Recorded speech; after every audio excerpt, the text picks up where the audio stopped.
সমস্ত প্রশংসা আল্লাহ তাআলার জন্যে।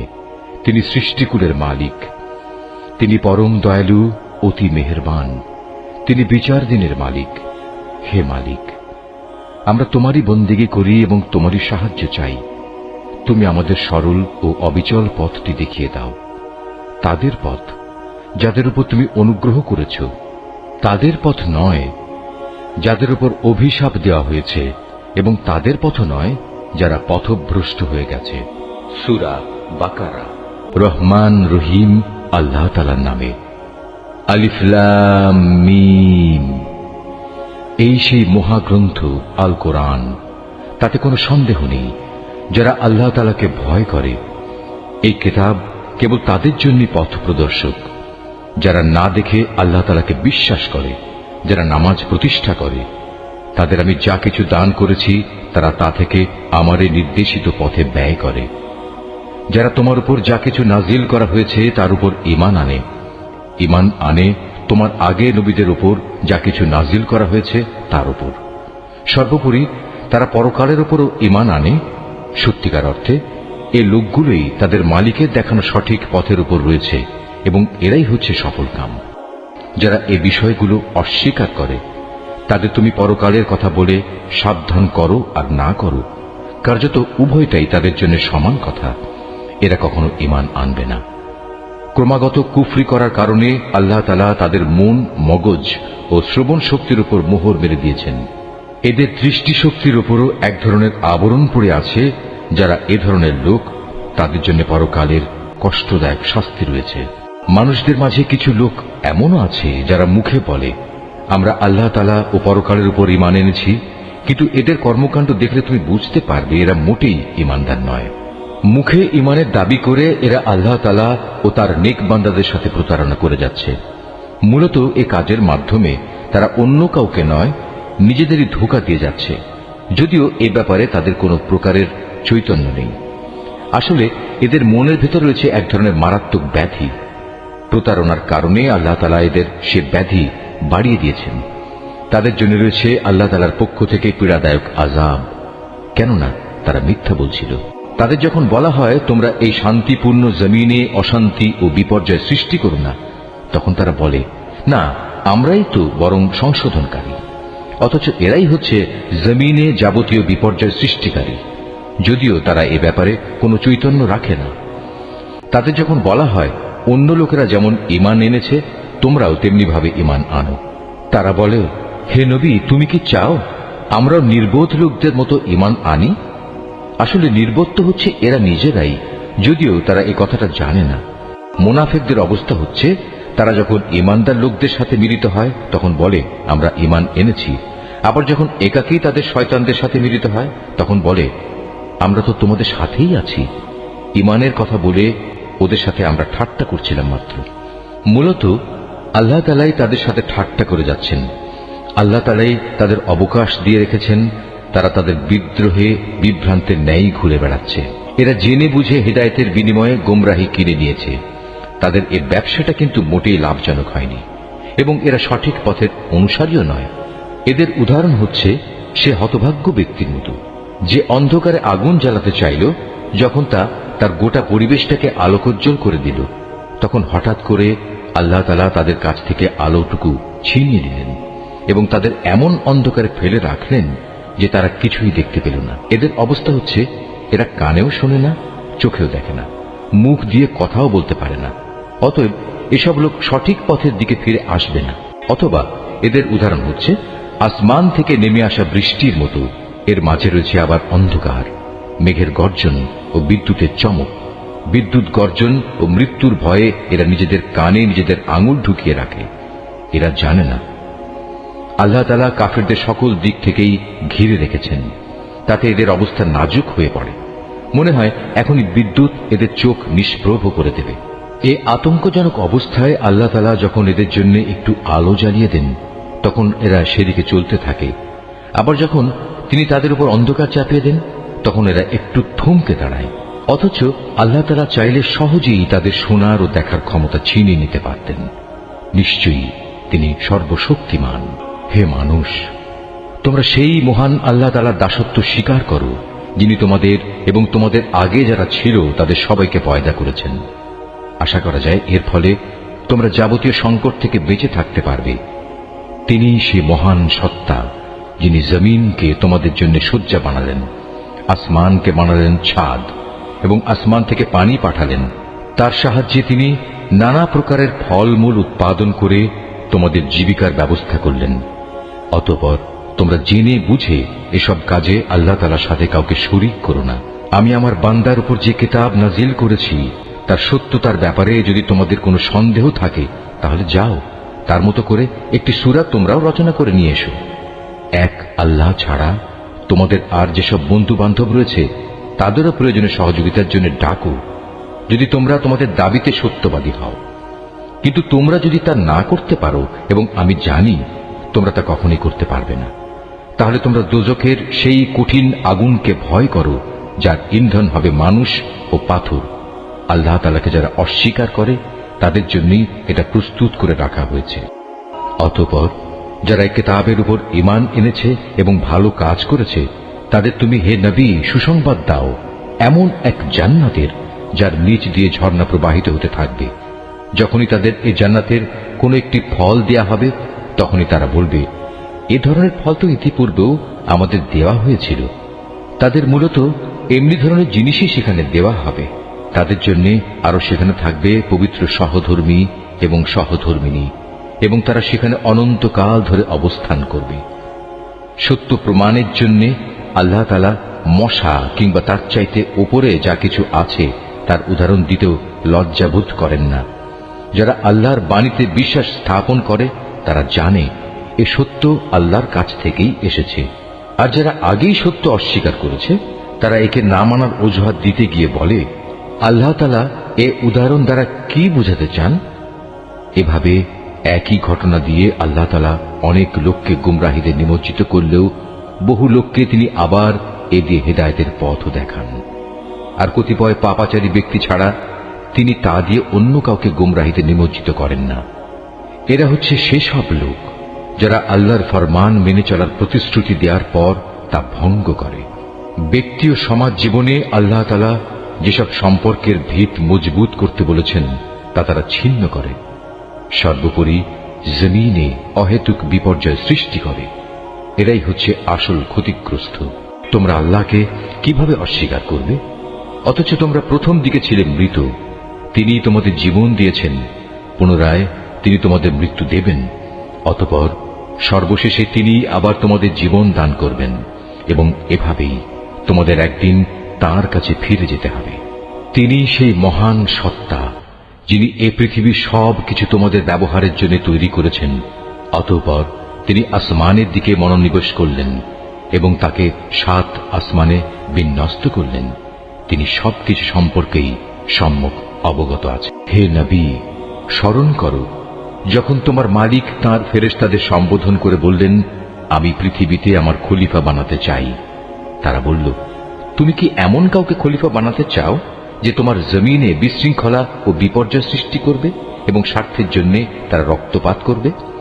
আমরাই তো তোমার প্রশংসা সহকারে তোমার তাসবিহ পড়ছি এবং প্রতিনিয়ত তোমার পবিত্রতা বর্ণনা করছি। আল্লাহ তাআলা বললেন, আমি যা জানি তোমরা তা জানো না। আল্লাহ তাআলা অতঃপর তাঁর খলিফা আদমকে প্রয়োজনীয় সব জিনিসের নাম শিখিয়ে দিলেন। পরে তিনি সেগুলো ফেরেশতাদের কাছে পেশ করে বললেন, তোমাদের আশঙ্কার ব্যাপারে তোমরা যদি সত্যবাদী হও তাহলে তোমরা আমাকে এর নামগুলো বলো তো।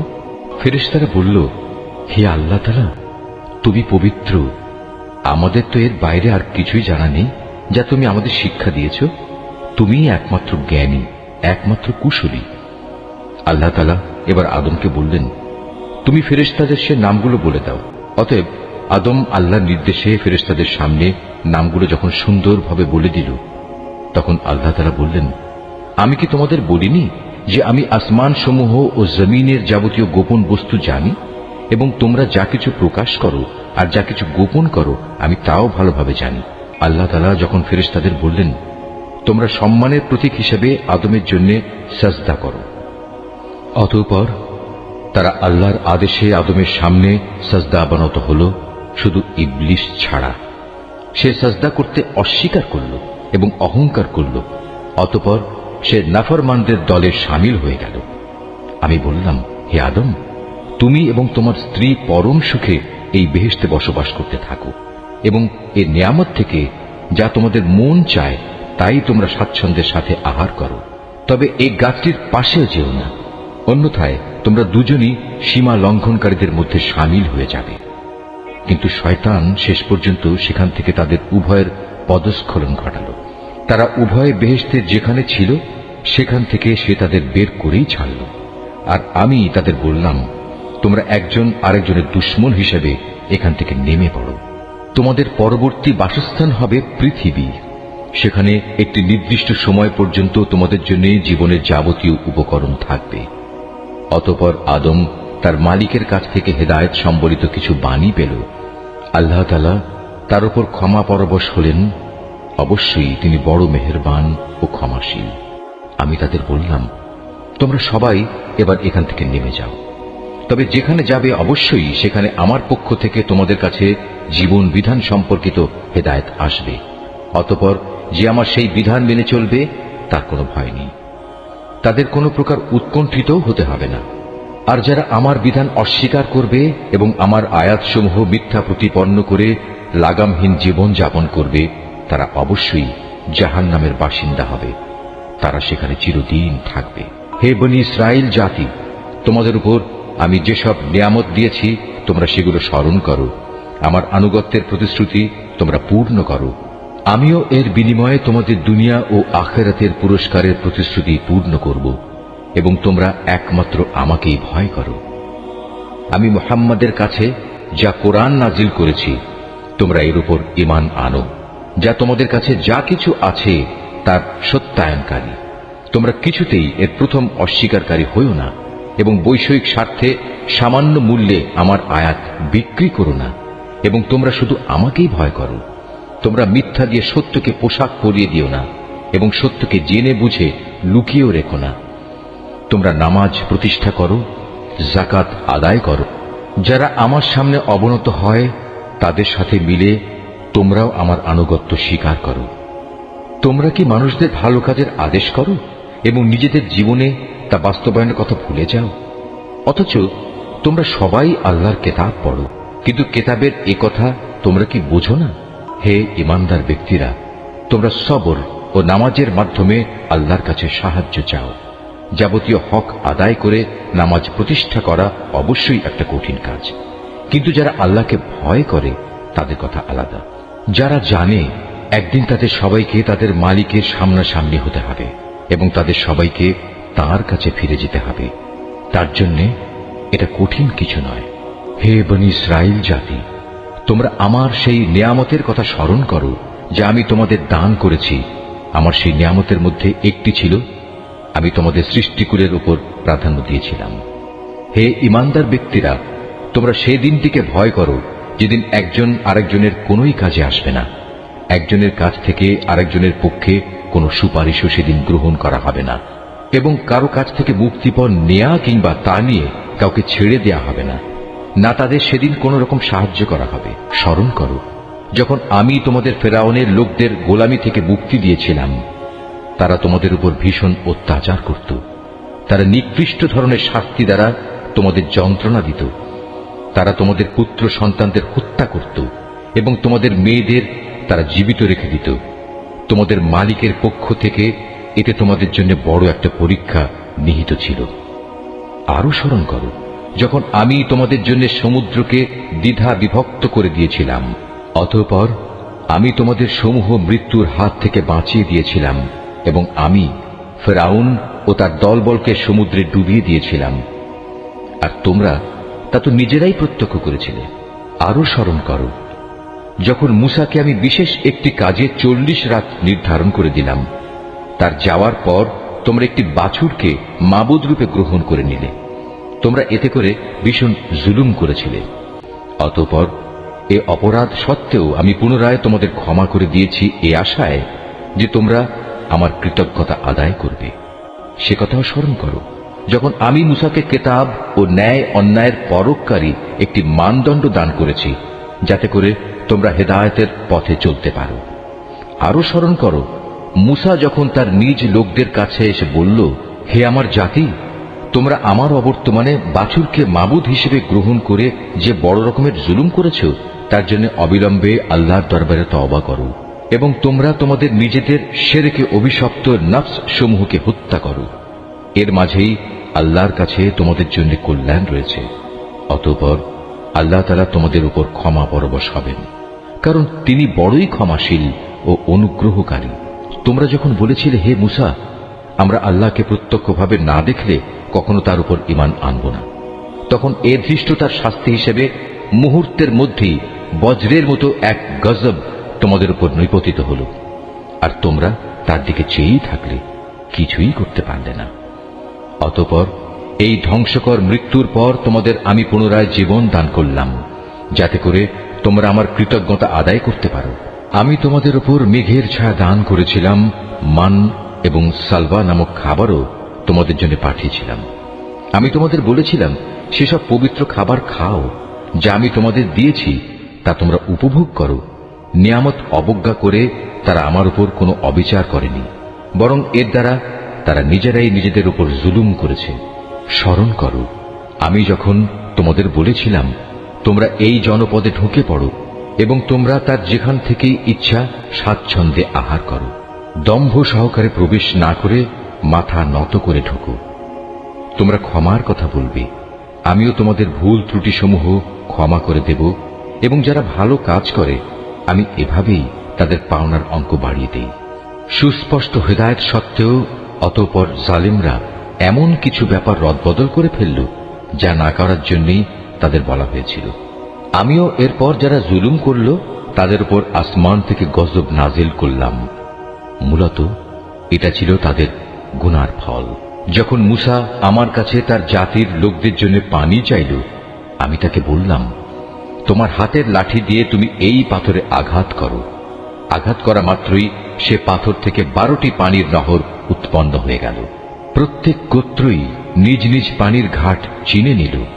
আমি বললাম, আল্লাহর দেয়া রিজিক থেকে তোমরা পানাহার করো, তবে আমার জমিনে বিপর্যয় সৃষ্টি করে বেরিও না। স্মরণ করো, তোমরা যখন মুসাকে বলেছিলে, হে মুসা, প্রতিদিন একই ধরনের খাবারের উপর আমরা কিছুতেই আর ধৈর্য ধরতে পারব না। তুমি তোমার মালিকের কাছে বলো যেন তিনি কিছু ভূমিজাত দ্রব্য, তরিতরকারি, পেঁয়াজ, রসুন, ভুট্টা, ডাল উৎপাদন করেন। সে বলল, তোমরা কি আল্লাহর পাঠানো এই উৎকৃষ্ট জিনিসের সাথে একটি তুচ্ছ ধরনের জিনিসকে বদলে দিতে চাও?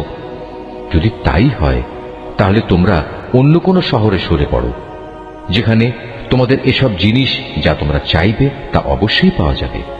আল্লাহ তাআলার আদেশ অমান্য করার ফলে শেষ পর্যন্ত অপমান ও দারিদ্র তাদের উপর ছেয়ে গেল। আল্লাহর গজব দ্বারা তারা আক্রান্ত হয়ে গেল। এটা এ কারণে যে এরা ক্রমাগত আল্লাহর আয়াতকে অস্বীকার করতে থাকলো এবং আল্লাহর নবীদের অন্যায়ভাবে হত্যা করতে থাকলো। আর এসব কিছু এজন্যই ছিল যে তারা আল্লাহর সাথে নাফরমানি ও সীমা লঙ্ঘন করছিল। যারা ঈমান আনে, তারা খ্রিস্টান হোক, ইহুদি হোক কিংবা সাবি হোক, তারাই হবে মুসলমান। এদের যে কেউ আল্লাহর উপর ঈমান আনবে পরকালের উপর এবং যথার্থ ভালো কাজ করবে, তাদের জন্য তাদের মালিকের কাছে পুরস্কার রয়েছে, এবং এসব লোকের যেমন কোনো ভয় নেই, তেমনি তারা চিন্তিত হবে না। স্মরণ করো, যখন আমি তোমাদের কাছ থেকে প্রতিশ্রুতি নিয়েছিলাম যে তোমরা তাওরাত মেনে চলবে, এবং তুর পাহাড়কে আমি তোমাদের উপর তুলে ধরে বলেছিলাম যে কিতাব তোমাদের আমি দান করেছি তা শক্তভাবে আঁকড়ে ধরো এবং তাতে যা কিছু আছে তা স্মরণ রেখো। এই উপায়ে তোমরা হয়তো শয়তান থেকে নিজেদের বাঁচাতে পারবে। অতঃপর তোমরা এ ওয়াদা থেকে ফিরে গেলে, কিন্তু তা সত্ত্বেও আমার অনুদান ও রহমত যদি তোমাদের উপর না থাকত, তাহলে তোমরা অবশ্যই ধ্বংস হয়ে যেতে। তোমরা তো ভালো করেই তাদের জানো যারা তোমাদের মধ্যে শনিবারে আল্লাহর আদেশ লঙ্ঘন করেছে। অতঃপর আমি তাদের শুধু এটুকুই বলেছি, যাও, এবার তোমরা সবাই অপমানিত বানরে পরিণত হয়ে যাও। এই ঘটনাকে আমি সেসব মানুষদের যারা তখন সেখানে মজুদ ছিল, আরো যারা পরে আসবে, তাদের সবার জন্য একটি দৃষ্টান্তমূলক ঘটনা বানিয়ে দিয়েছি। যারা আল্লাহকে ভয় করে এমন লোকদের জন্য এই ঘটনা ছিল একটি উপদেশ। আরো স্মরণ করো, যখন মুসা তার জাতিকে বলল, অবশ্যই আল্লাহ তাআলা তার নামে তোমাদের একটি গাভী জবাই করার আদেশ দিচ্ছেন। তারা একথা শুনে বলল, হে মূসা, তুমি কি আমাদের সাথে তামাশা করছো? সে বলল, আমি তামাশা করে জাহেলদের দলে শামিল হওয়া থেকে আল্লাহ তাআলার কাছে পানা চাই। তারা মূসাকে বলল, তুমি তোমার মালিককে বলো, আমাদের তিনি যেন সুস্পষ্ট বলে দেন তা কেমন হবে। সে বলল, অবশ্যই তা হবে এমন যা বৃদ্ধ হবে না, আবার একেবারে বাচ্চাও হবে না, বরং তা হবে এর মাঝামাঝি বয়সের। এখন যা কিছু তোমাদের নির্দেশ দেওয়া হচ্ছে তাই করো। তারা মূসাকে বলল, তুমি তোমার মালিককে জিজ্ঞেস করে নাও, তিনি আমাদের যেন বলে দেন তার রং কেমন হবে। সে বলল, তা হবে হলুদ রঙের। তার রং এত আকর্ষণীয় হবে যে যারা তাকাবে তা তাদেরই পরিতৃপ্ত করবে। তারা বলল, হে মূসা, তুমি তোমার মালিককে আবার জিজ্ঞেস করে নাও, আসলে তা কি ধরনের হবে। আমরা তো সঠিক গাভী বাছাই করতে পারছি না, কারণ আমাদের কাছে তো সব গাভী দেখতে একই ধরনের মনে হয়। আল্লাহ তাআলা চাইলে এবার অবশ্যই আমরা সঠিক পথে চলতে পারব। সে বলল, তাহলে শোনো, আল্লাহর ঈপ্সিত সে গাভী হবে এমন যে সেটি কোনো চাষাবাদের কাজ করে না, জমিনে পানি সেচের কাজও করে না, অর্থাৎ তা হবে সম্পূর্ণ নিখুঁত ও ত্রুটিমুক্ত। একথা শুনিয়ে তারা বলল, এতক্ষণে তুমি আমাদের সামনে সত্য ঘটনা নিয়ে এসেছ। অতঃপর তারা এ ধরনের একটি গাভী জবাই করল, যদিও ইতিপূর্বে মনে হয়নি যে তারা এই কাজটি আদৌ করতে চায়। স্মরণ করো, যখন তোমরা একজন লোককে হত্যা করেছিলে, অতঃপর সে ব্যাপারে তোমরা একে অপরের উপর হত্যার অভিযোগ আরোপ করতে শুরু করলে, অথচ আল্লাহ তাআলা সেই বিষয়ই মানুষের সামনে বের করে আনতে চাইলেন যা তোমরা লুকোবার চেষ্টা করেছিলে। হত্যাকারীকে খুঁজে বের করার জন্য আমি তোমাদের বললাম, কোরবানি করা সেই গাভীর শরীরের একাংশ দিয়ে তোমরা একে মৃদু আঘাত করো। এভাবেই আল্লাহ তাআলা মৃত ব্যক্তিকে জীবন দান করবেন এবং এ ধরনের অলৌকিক ঘটনা দ্বারা তিনি তোমাদের কাছে তার জ্ঞানের নিদর্শনসমূহ তুলে ধরেন। আশা করা যায় তোমরা এর মাধ্যমে সত্য অনুধাবন করবে। কিন্তু এত বড় একটি নিদর্শন সত্ত্বেও অতঃপর তোমাদের মন কঠিন হয়ে গেল, এমন কঠিন যেন তা শক্ত পাথর, বরং মাঝে মাঝে মনে হয় পাথরের চেয়েও বুঝি তা বেশি কঠিন। কেননা কিছু পাথর এমন আছে যা থেকে মাঝে মাঝে ঝর্ণাধারা নির্গত হয়, আবার কোনো কোনো সময় তা বিদীর্ণ হয়ে ফেটেও যায় এবং তা থেকে পানির ফোয়ারাও বেরিয়ে আসে। অবশ্য এর মধ্যে থেকে এমন কিছু পাথর আছে যা আল্লাহর ভয়ে ধসে পড়ে। আল্লাহ তাআলা তোমাদের কার্যকলাপ সম্পর্কে মোটেই গাফেল নন। হে ঈমানদার লোকেরা, এরপরেও তোমরা কি এই আশা পোষণ করো যে এরা তোমাদের সাথে তোমাদের দ্বীনের জন্য ঈমান আনবে? অথচ এদের একাংশ যুগ যুগ ধরে আল্লাহর কিতাব শুনে আসছে, অতঃপর তারা তাকে বিকৃত করছে, অথচ এরা ভালো করেই তা জানে। এদের অবস্থা হচ্ছে, এরা যখন ঈমানদারদের সাথে সাক্ষাৎ করে তখন বলে, আমরা ঈমান এনেছি, কিন্তু এরাই আবার যখন গোপনে একে অপরের সাথে মিলিত হয় তখন বলে, তোমরা কি মুসলমানদের কাছে সেসব কথা প্রকাশ করে দাও যা আল্লাহ তাআলা মুহাম্মদের নবুয়ত সম্পর্কে আগেই তাওরাতে তোমাদের উপর ব্যক্ত করেছেন? খবরদার, তোমরা এমনটি কখনো করো না, তাহলে তারা একদিন তোমাদের মালিকের সামনে এটা দিয়েই তোমাদের বিরুদ্ধে সাক্ষ্য উত্থাপন করবে। তোমরা কি এটুকু কথাও বুঝতে পারো না? এরা কি জানে না আল্লাহর কিতাবে যা কিছু এরা গোপন করে, আবার নিজেদের স্বার্থে তারা যা প্রকাশ করে তা সবই আল্লাহ তাআলা জানেন। এদের আরেকটি দল যারা একান্ত অশিক্ষিত, নিরক্ষর, এরা আল্লাহর কিতাব সম্পর্কে কিছুই জানে না। আল্লাহর কিতাব যেন এদের কাছে একটি নিছক ধ্যান ধারণা সর্বস্ব পুস্তক মাত্র। এরা শুধু অমূলক ধারণাই করে থাকে। সেসব লোকের জন্য ধ্বংস অনিবার্য যারা হাত দিয়ে কিতাব লিখে নেয়, তারপর দুনিয়ার সামনে বলে এগুলো হচ্ছে আল্লাহ তাআলার পক্ষ থেকে অবতীর্ণ শরীয়তের বিধান। তাদের উদ্দেশ্য হচ্ছে যেন তা দিয়ে দুনিয়ার কিছু স্বার্থ তারা কিনে নিতে পারে, অতঃপর তাদের হাত যা কিছু রচনা করেছে তার জন্য তাদের ধ্বংস ও দুর্ভোগ, যা কিছু তারা উপার্জন করেছে তার জন্য তাদের দুর্ভোগ।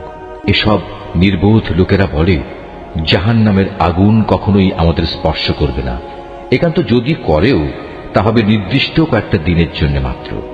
হে নবী, তুমি তাদের বলো, তোমরা কি আল্লাহর কাছ থেকে এমন কোন প্রতিশ্রুতি আদায় করে নিয়েছ? আল্লাহ তাআলা তো কখনো তার প্রতিশ্রুতি ভঙ্গ করেন না।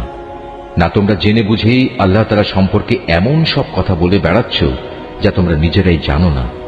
হ্যাঁ, যে কোনো ব্যক্তি স্বেচ্ছায় অপরাধ করেছে এবং যাকে তার পাপ ঘিরে রেখেছে, এমন লোকেরাই হচ্ছে জাহান্নামের অধিবাসী এবং সেখানে তারা চিরদিন অবস্থান করবে। আবার যারাই আল্লাহর উপর ঈমান আনবে এবং ভালো কাজ করবে তারা বেহেশতবাসী হবে, তারা সেখানে চিরদিন থাকবে। যখন আমি বনী ইসরায়েলদের কাছ থেকে এ মর্মে প্রতিশ্রুতি নিয়েছিলাম যে তোমরা আল্লাহ তাআলা ছাড়া অন্য কারো ইবাদত করবে না এবং মাতা পিতার সাথে সৎ ব্যবহার করবে, আত্মীয় স্বজন এতিম মিসকিনদের সাথে ভালো ব্যবহার করবে, মানুষদের সুন্দর কথা বলবে, নামাজ প্রতিষ্ঠা করবে, যাকাত প্রদান করবে, কিন্তু এ সত্ত্বেও তোমাদের মধ্যে সামান্য কিছু সংখ্যক লোক ছাড়া অধিকাংশই অতঃপর সেদিন ফিরে গেছ। এভাবেই তোমরা প্রতিশ্রুতি থেকে মুখ ফিরিয়ে নিয়েছিলে। তোমাদের কাছ থেকে আমি এ প্রতিশ্রুতিও নিয়েছিলাম যে তোমরা কেউ কারো রক্তপাত করবে না এবং নিজেদের লোকদের তাদের ঘর বাড়ি থেকে উচ্ছেদ করবে না। অতঃপর তোমরা তা স্বীকার করে নিয়েছিলে। তোমরা তো নিজেরাই এ সাক্ষ্য দিচ্ছ। তারপর এই তো হচ্ছে, তোমরা একে অপরকে তোমরা হত্যা করতে লাগলে। তোমাদের এক দলকে তোমরা তাদের ভিটে মাটি থেকে বিতাড়িত করে দিতে লাগলে। অন্যায় এবং জুলুম দ্বারা জালেমদের তোমরা তাদের উপর পৃষ্ঠপোষকতা করতে থাকলে। শুধু তাই নয়, কোন লোক যুদ্ধবন্দী হয়ে তোমাদের কাছে এলে তোমরা তাদের জন্য মুক্তিপণ দাবি করো, অথচ তাদের ঘরবাড়ি থেকে উচ্ছেদ করাটাই ছিল তোমাদের উপর অবৈধ কাজ এবং আল্লাহ তাআলাকে দেয়া প্রতিশ্রুতির লঙ্ঘন। তোমরা কি তাহলে আল্লাহর কিতাবের একাংশ বিশ্বাস করো এবং আরেকাংশ অবিশ্বাস করো? সাবধান, কখনো যদি কোনো জাতি কিংবা ব্যক্তি দ্বীনের অংশ বিশেষের উপর ঈমান আনায়নের এ আচরণ করে, তাদের শাস্তি এছাড়া আর কি হবে? যে পার্থিব জীবনে তাদের লাঞ্ছনা ভোগ করতে হবে, তাদের পরকালেও কঠিনতম আযাবের দিকে নিক্ষেপ করা হবে। তোমরা প্রতিনিয়ত যা করছো, আল্লাহ তাআলা সে সব কিছু থেকে মোটেও উদাসীন নন। বস্তুত এই লোকেরা আখিরাতের স্থায়ী জীবনের বিনিময়ে দুনিয়ার অস্থায়ী জীবন খরিদ করে নিয়েছে। এরা যেহেতু আযাব বিশ্বাসই করেনি, তাই আল্লাহ তাআলার পক্ষ থেকে তাদের আযাব কিঞ্চিত পরিমাণ হালকা করা হবে না, আর না তাদের কোনো দিক থেকে কোন রকম সাহায্য করা হবে। আমি মূসাকে কিতাব দিয়েছি, তারপর একে একে আমি আরো অনেক নবী পাঠিয়েছি এবং বাপ ছাড়া সন্তান পয়দা হওয়ার মতো সুস্পষ্ট নিদর্শন দিয়ে আমি মরিয়ম পুত্র ঈসাকে পাঠিয়েছি এবং আমার পাঠানো বাণী ও পবিত্র আত্মার মাধ্যমে তাকে আমি সাহায্য করেছি। অথচ যখনই তোমাদের কাছে আল্লাহর কোনো নবী আসত, তোমাদের মনোপুত না হলে তোমরা অহংকারের বশবর্তী হয়ে তাদের অস্বীকার করেছ। তাদের কাউকে তোমরা মিথ্যাবাদী বলেছ, আবার তাদের একদলকে তোমরা হত্যাও করেছ। তারা বলে, হিদায়াতের জন্য আমাদের মন ও তার দরজা বন্ধ হয়ে আছে।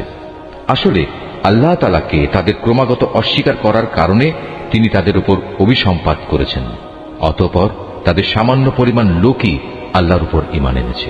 যখনই তাদের কাছে আল্লাহর কাছ থেকে কিতাব নাজিল হলো, যা তাদের কাছে মজুদ কিতাবের সত্যতা স্বীকার করে, তাছাড়া এর আগে তারা নিজেরাই সমাজের অন্যান্য কাফেরদের উপর বিজয়ী হওয়ার জন্য এই কিতাব ও তার বাহকের আগমন কামনা করেছিল। কিন্তু আজ যখন তা তাদের কাছে এলো এবং যা তারা যথাযথ চিনতেও পারল, তাই তারা অস্বীকার করল। যারা আল্লাহর কিতাব অস্বীকার করে, তাদের উপর আল্লাহর অভিসম্পাত নাজিল হোক। কত নিকৃষ্ট বস্তু সেটি, যার বিনিময়ে তারা তাদের নিজেদের মন প্রাণ বিক্রয় করে দিয়েছে। শুধু গোলামির বশবর্তী হয়েই তারা আল্লাহর নাজিল করা বিধান অস্বীকার করেছে, শুধু এ কারণে যে আল্লাহ তাআলা তার বান্দাদের মধ্যে থেকে যাকে চান তাকে নবুয়ত দিয়ে অনুগ্রহ করেন। তাদের এ কুফরির ফলে তারা ক্রোধের উপর ক্রোধে আক্রান্ত হল। আর কাফেরদের জন্য তো এমনই অপমানজনক শাস্তি রয়েছে, যখন তাদের বলা হয় আল্লাহ তাআলা যা কিছু নাজিল করেছেন তার উপর ঈমান আনো। তারা বলে, আমরা তো শুধু সেসব কিছুর উপর ঈমান আনি যা আমাদের বনী ইসরাইল জাতির উপর নাজিল করা হয়েছে। এর বাইরে যা তারা অস্বীকার করে অথচ তা একান্ত সত্য, তা তাদের কাছে নাজিল করা আল্লাহর কথাগুলোকেও সত্য বলে স্বীকার করে। হে নবী, তুমি বলো, তোমরা যদি বিশ্বাসী হও তাহলে আল্লাহর নবীদের ইতিপূর্বে তোমরা কেন হত্যা করেছিলে?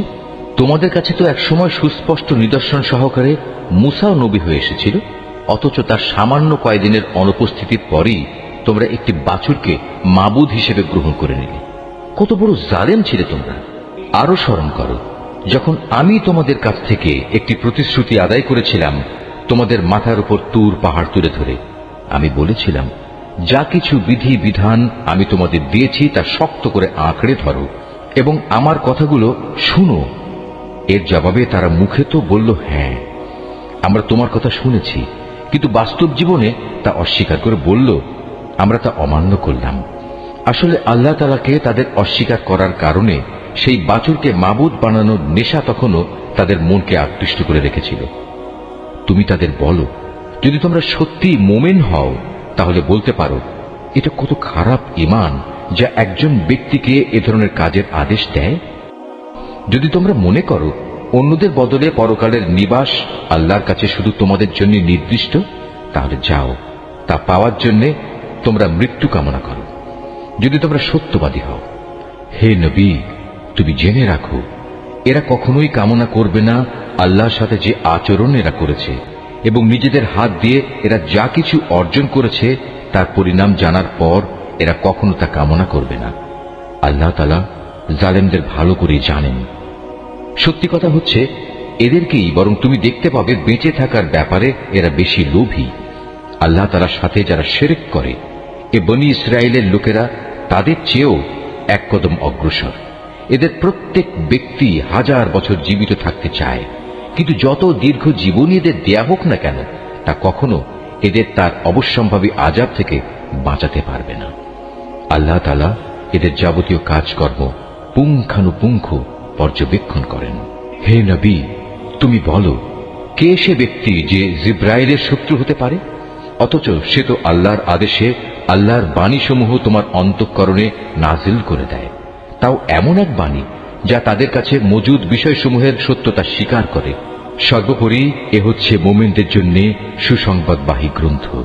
যারা আল্লাহর শত্রু তার বাণীবাহক ফেরেশতার ও নবী রসুলের শত্রু জিব্রাইলের ও মিকাইলের, তারা একদিন এ কথাটা বুঝতে পারবে।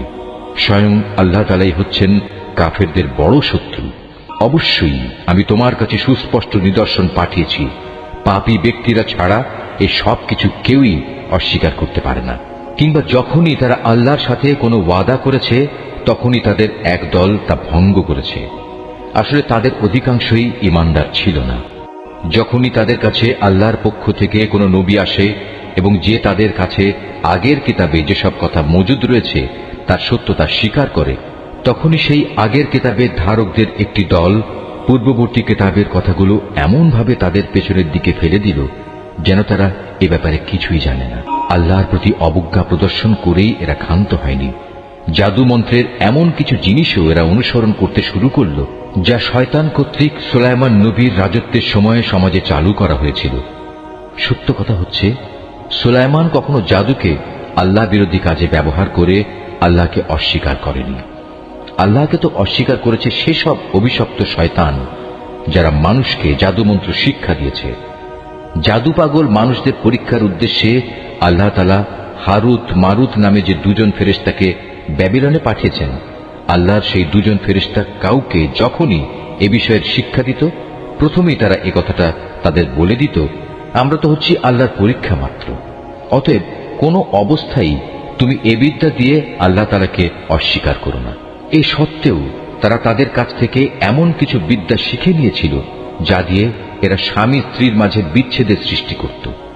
যদিও আল্লাহর ইচ্ছা ছাড়া কোনো দিনই কেউ কারো সামান্যতম ক্ষতিও সাধন করতে পারবে না। তারা মূলত এমন কিছু শেখে যা তাদের কোনো উপকার যেমন করতে পারে না, তেমনি তা তাদের কোনো ক্ষতিও করতে পারে না। তারা যদি জানত শ্রম ও অর্থ দিয়ে যা তারা কিনে নিয়েছে পরকালে তার কোনো মূল্য নেই, তারা নিজেদের জীবনের পরিবর্তে যা ক্রয় করে নিয়েছে তা সত্যি নিকৃষ্ট। কত ভালো হতো যদি তারা কথাটা জানত। তারা যদি আল্লাহর উপর ঈমান আনত এবং তাঁকেই ভয় করত, তাহলে আল্লাহর পক্ষ থেকে তারা উৎকৃষ্টতম পুরস্কার পেত। কত ভালো হতো যদি তারা এটা অনুধাবন করত। হে ঈমানদার ব্যক্তিরা, ধৃষ্টতার সাথে কখনো বলো না, হে নবী তুমি আমাদের কথা শোনো, বরং তার দৃষ্টি আকর্ষণ করার জন্য বলো, হে নবী আমাদের দিকে লক্ষ্য করো এবং তোমরা সর্বদা তার কথা শুনবে, মনে রাখবে। যারা তার কথা অমান্য করে তাদের জন্য অত্যন্ত বেদনাদায়ক শাস্তি রয়েছে। আসলে এই আহলে কিতাব কিংবা যারা আল্লাহর সাথে প্রকাশ্য শিরক করে তারা কেউই এটা পছন্দ করে না যে তোমার কাছে তোমার মালিকের পক্ষ থেকে নবুয়তের মতো কোনো ভালো কিছু নাজিল হোক। কিন্তু তারা জানে না আল্লাহ তাআলা যাকে চান তাকেই তার অনুগ্রহে বিশেষভাবে বেছে নেন। আল্লাহ তাআলা অত্যন্ত অনুগ্রহশীল। আমি যখন কোনো আয়াত বাতিল করে দেই বা বিশেষ কারণে মানুষদের তা ভুলিয়ে দিতে চাই, তখন তার জায়গায় তার চেয়ে উৎকৃষ্ট কিংবা তারই মতো কোনো আয়াত এনে হাজির করি। তুমি কি জানো না আল্লাহ তাআলা সবকিছুর উপর ক্ষমতাবান? তুমি কি জানো না আসমান সমূহ ও জমিনের সার্বভৌমত্ব একমাত্র আল্লাহ তাআলার জন্যই নির্দিষ্ট? তিনি ছাড়া তোমাদের কোনো বন্ধু নেই, কোনো সাহায্যকারীও নেই। তোমরা কি তোমাদের নবীর কাছে সে ধরনের উদ্ভট প্রশ্ন করতে চাও যেমনি তোমাদের আগে মূসাকে করা হয়েছিল? কেউ যদি ঈমানকে কুফরির সাথে বদল করে নেয়, অবশ্যই সে ব্যক্তি সোজা পথ থেকে গোমরা হয়ে যাবে। আহলে কিতাবদের অনেকেই বিদ্বেষের কারণে চাইবে যেভাবেই হোক তোমাদের ঈমানের আলোর বদলে আবার সেই কুফরির অন্ধকারে ফিরিয়ে নিতে। এমনকি সত্য তাদের কাছে স্পষ্ট হয়ে যাওয়ার পরও তারা এ পথ থেকে বিরত হবে না। অতএব তাদের ব্যাপারে আল্লাহর সিদ্ধান্ত আসা পর্যন্ত তোমরা ক্ষমার নীতি অবলম্বন করো এবং তাদের সাথে ভালো ব্যবহার করো। আল্লাহ তাআলা সব কিছুর উপর অবশ্যই ক্ষমতাশালী। তোমরা নামাজ প্রতিষ্ঠা করো এবং যাকাত আদায় করো। এর মাধ্যমে যেসব নেকি তোমরা আল্লাহর কাছে অগ্রিম পাঠাবে তার কাছে এর সবই তোমরা মজুদ পাবে। তোমরা যা কিছুই করো আল্লাহ তাআলা অবশ্যই এর সব কিছু দেখতে পান। তারা বলে ইহুদি ও খ্রিস্টান ছাড়া আর কেউই বেহেশতে যাবে না। আসলে এটা হচ্ছে তাদের মিথ্যা কল্পনা। তুমি হে নবী বলো, যদি তোমরা সত্যবাদী হও তাহলে তোমাদের দলিল প্রমাণ নিয়ে এসো। তবে হ্যাঁ, যে কোনো ব্যক্তি আল্লাহর সামনে নিজের সত্তাকে সমর্পণ করে দেবে এবং সে হবে অবশ্যই একজন নেককার মানুষ। তার জন্য তার মালিকের কাছে এর বিনিময় রয়েছে। তাদের কোনো ভয় ভীতি নেই, আর না সেদিন তাদের চিন্তান্বিত হতে হবে। ইহুদিরা বলে খ্রিস্টানরা কোনো কিছুর উপর প্রতিষ্ঠিত নয়, খ্রিস্টানরা বলে ইহুদিরা কোনো কিছুর উপর প্রতিষ্ঠিত নয়। অথচ এদের অবস্থা হচ্ছে এরা উভয়ই আল্লাহর কিতাব পাঠ করে, আদৌ আল্লাহর কিতাবের কোনো কিছুই জানে না। এমন লোকেরা আবার এদের উভয় সম্পর্কে একই ধরনের কথা বলে। তারা যে বিষয়ে মতবিরোধ করছে আল্লাহ তাআলা শেষ বিচারের দিনে সে বিষয়ে তাদের মাঝে মীমাংসা করে দেবেন। সে ব্যক্তির চেয়ে বড় জালেম আর কে আছে যে ব্যক্তি আল্লাহর ঘর মসজিদে তার নাম স্মরণ করতে বাধা দেয় এবং তার ধ্বংস সাধনে সচেষ্ট হয়। এ ধরনের লোকদের বস্তুত তাতে ঢোকার কোনো যোগ্যতাই নেই। তবে একান্ত ভীত সন্ত্রস্তভাবে ঢুকলে তা ভিন্ন কথা। তাদের জন্য পৃথিবীতে যেমন অপমান লাঞ্ছনা রয়েছে, তেমনি রয়েছে পরকালে কঠিনতম শাস্তি। এরা কেবলা বদলের ব্যাপারেও মতবিরোধ করেছিল, অথচ পূর্ব পশ্চিম সবই তো আল্লাহ তাআলার। তাছাড়া তোমরা যেদিকেই মুখ ফিরাবে সেদিকেই তো আল্লাহ তাআলা রয়েছেন। আল্লাহ তাআলা সর্বব্যাপী এবং জ্ঞানী। খ্রিস্টান লোকেরা বলে আল্লাহ তাআলা অমুককে নিজের সন্তান রূপে গ্রহণ করেছেন, অথচ যাবতীয় পবিত্রতা একান্তভাবে তাঁর। তিনি এ সব কিছুর অনেক ঊর্ধ্বে। আসমান সমূহ ও জমিনের সব কিছুই তাঁর জন্যে। এর প্রতিটি বস্তুই তার একান্ত অনুগত। বরং আসমান সমূহ ও জমিনের তিনি স্রষ্টা। যখন তিনি কোনো একটি বিষয়ের সিদ্ধান্ত করেন সে ব্যাপারে শুধু এটুকুই বলেন হও, আর সাথে সাথেই তা হয়ে যায়। যারা সঠিক কথা জানে না তারা বলে আল্লাহ তাআলা নিজে আমাদের সাথে কথা বলেন না কেন, অথবা এমন কোন নিদর্শন আমাদের কাছে কেন পাঠান না যার মাধ্যমে আমরা তাকে দেখতে পাব। এদের আগের লোকেরাও এদের মতো করেই কথা বলতো। এদের সবার মন আসলে একই ধরনের। আল্লাহকে যারা দৃঢ়ভাবে বিশ্বাস করে আমি তাদের জন্য আমার নিদর্শন সমূহ সুস্পষ্ট করে পেশ করে দিয়েছি। অবশ্যই আমি তোমাকে সত্য দিন সহ পাঠিয়েছি আযাবের ভীতি প্রদর্শনকারী ও জান্নাতের সুসংবাদবাহী হিসেবে। জেনে রেখো, তোমাকে জাহান্নামের অধিবাসীদের দায় দায়িত্বের ব্যাপারে প্রশ্ন করা হবে না। ইহুদি ও খ্রিস্টানরা কখনো তোমার ওপর খুশি হবে না। হ্যাঁ, তুমি যদি কখনো তাদের দলের অনুসরণ করতে শুরু করো তখনই এরা খুশি হবে। তুমি তাদের বলে দাও আল্লাহ তাআলার হেদায়েতই হচ্ছে একমাত্র পথ। সাবধান, তোমার কাছে সঠিক জ্ঞান আসার পরও যদি তুমি তাদের ইচ্ছানুসারে চলতে থাকো, তাহলে আল্লাহ তাআলা ছাড়া তুমি কোনো বন্ধু ও সাহায্যকারী পাবে না। আহলে কিতাবদের মাঝে এমন কিছু লোক আছে যারা এ কোরআনকে যেভাবে নিষ্ঠার সাথে পড়া দরকার সেভাবেই পড়ে, তারা তার উপর ঈমানও আনে। যারা একে অস্বীকার করে তারাই হচ্ছে ক্ষতিগ্রস্ত লোক। হে বনী ইসরাইল জাতি, তোমরা আমার সে নিয়ামত স্মরণ করো যা আমি তোমাদের দান করেছি। সে নিয়ামতের অংশ হিসেবে আমি তোমাদের দুনিয়ার অন্যান্য জাতির উপর শ্রেষ্ঠত্ব দান করেছি। তোমরা সেই দিনটিকে ভয় করো যেদিন একজন মানুষ আরেকজনের কোনোই কাজে আসবে না। সেদিন তার কাছ থেকে কোনো রকম বিনিময়ও নেওয়া হবে না। আবার একের পক্ষে অন্যের সুপারিশও সেদিন কোনো উপকারে আসবে না। সেদিন এসব লোকদের কোনো রকম সাহায্যও করা হবে না। আরো স্মরণ করো যখন ইব্রাহিমকে তার রব কতিপয় বিষয়ে তার আনুগত্যের পরীক্ষা নিলেন, অতঃপর তা পুরোপুরি সে আদায় করল। আল্লাহ তাআলা বললেন, এবার আমি তোমাকে মানব জাতির জন্য নেতা বানাতে চাই। সে বলল, আমার ভবিষ্যৎ বংশধররাও কি নেতা হিসেবে বিবেচিত হবে? আল্লাহ তাআলা বললেন, আমার প্রতিশ্রুতি জালেমদের কাছে পৌঁছবে না। স্মরণ করো আমি যখন মানুষদের মিলনস্থল ও নিরাপত্তার কেন্দ্র হিসেবে এই কাবা ঘরটি নির্মাণ করেছিলাম, আমি তাদের আদেশ দিয়েছিলাম, তোমরা ইব্রাহিমের দাঁড়ানোর স্থানটিকে নামাজের স্থান হিসেবে গ্রহণ করো। আমি ইব্রাহিম ও ইসমাইলকে আদেশ দিয়েছিলাম যেন তারা আমার ঘর কাবাকে হজ ও ওমরার তাওয়াফকারীদের জন্য, আল্লাহর ইবাদতে আত্মনিয়োগকারীদের জন্য, সর্বোপরি তার নামে রুকু সেজদাকারীদের জন্য পবিত্র করে রাখে। ইব্রাহিম যখন বলেছিল, হে মালিক, এ শহরকে তুমি শান্তি ও নিরাপত্তার শহর বানিয়ে দাও এবং এখানকার অধিবাসীদের মাঝে যে ব্যক্তি আল্লাহ তাআলা এবং পরকালে বিশ্বাস করে তুমি তাদের ফলমূল দিয়ে আহারের যোগান দাও। আল্লাহ তাআলা বললেন, হ্যাঁ, যে ব্যক্তি আমাকে অস্বীকার করবে তাকেও আমি অল্প কয়েকদিন জীবনের উপায় উপকরণ সরবরাহ করতে থাকব। অতঃপর অচিরেই আমি তাদের আগুনের আযাব ভোগ করতে বাধ্য করব, যা সত্যি বড় নিকৃষ্টতম স্থান। ইব্রাহিম ও ইসমাইল যখন এই ঘরের ভিত্তি উঠাচ্ছিল তখন তারা আল্লাহর কাছে দোয়া করল, হে আমাদের মালিক, আমরা যে উদ্দেশ্যে এই ঘর নির্মাণ করেছি তা তুমি আমাদের কাছ থেকে কবুল করো। একমাত্র তুমি সবকিছু জানো এবং সবকিছু শোনো। তারা আরো বলল, হে আমাদের মালিক, আমাদের উভয়কেই তুমি তোমার অনুগত মুসলিম বান্দা বানাও এবং আমাদের পরবর্তী বংশধরদের মাঝ থেকেও তুমি তোমার একদল অনুগত বান্দা বানিয়ে দাও।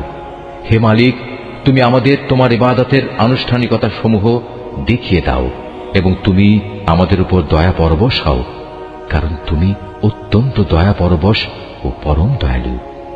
হে আমাদের মালিক, তাদের বংশের মধ্যে তাদের নিজেদের মাঝ থেকে তুমি এমন একজন রসূল পাঠাও যে তাদের কাছে তোমার আয়াতসমূহ পড়ে শোনাবে, তাদের তোমার কিতাবের জ্ঞান ও প্রজ্ঞা শিক্ষা দেবে, উপরন্তু সে তাদের পবিত্র করে দেবে।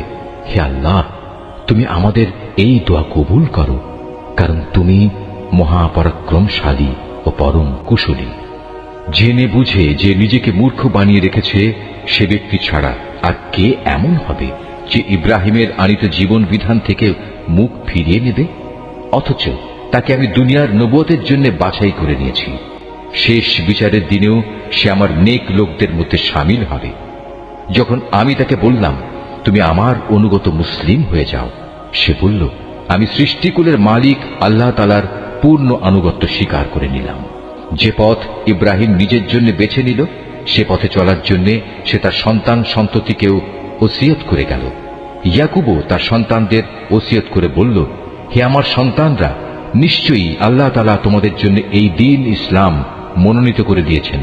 অতএব কোনো অবস্থায় এই জীবন বিধানের আনুগত্য স্বীকার ব্যতি রেখে তোমরা মৃত্যুবরণ করো না। হে ইহুদি জাতি, তোমরা কি তখন সেখানে উপস্থিত ছিলে যখন ইয়াকুবের সামনে তার মৃত্যু এসে হাজির হলো এবং সে যখন তার ছেলে মেয়েদের বলল, বলো আমার মৃত্যুর পর তোমরা কার ইবাদত করবে? তারা বলল, আমরা অবশ্যই তোমার মাবুদ, তোমার পূর্বপুরুষ ইব্রাহিম, ইসমাইল ও ইসহাকের মাবুদের ইবাদত করব। এ মাবুদ হচ্ছেন একক, আমরা তার আত্মসমর্পণকারী বান্দা হয়ে থাকব।